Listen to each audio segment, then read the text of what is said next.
বৃন্দাবন কটা? বৃন্দাবন হলো তিনটি। একটা হলো ভূমি বৃন্দাবন, সেখানে যেতে পয়সা খরচ হয়। আর একটা হলো নববৃন্দাবন, এই যেখানে স্থাপন হয়েছে। এই বাড়ির বাবা অনেক কষ্ট করে একটা বৃন্দাবন স্থাপন করেছে।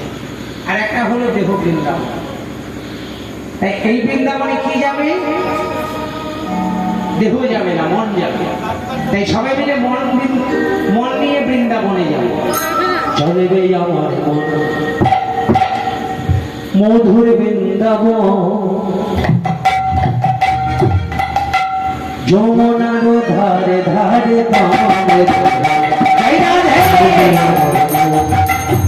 মধুর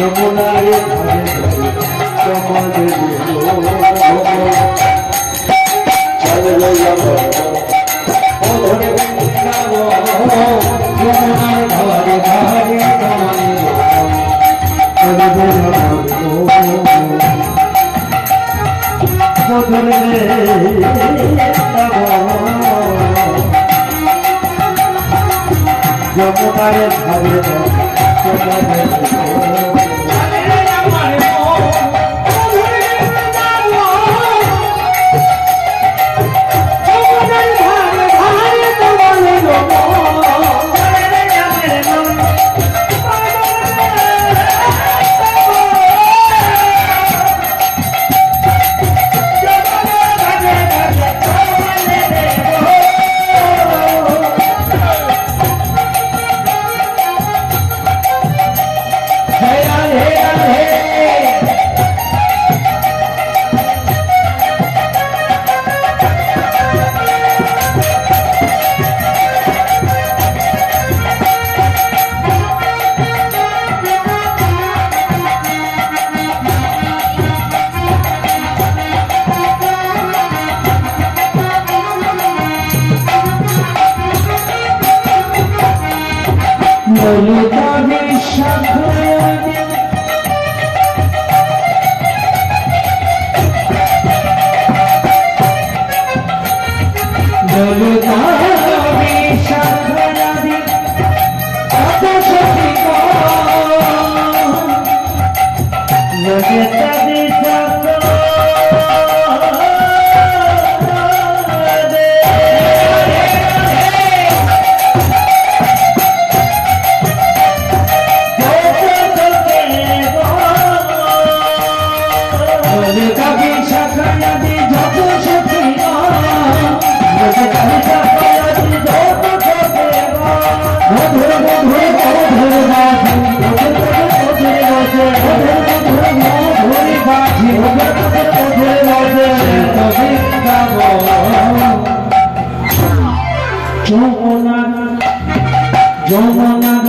ধারে ধারে মধুর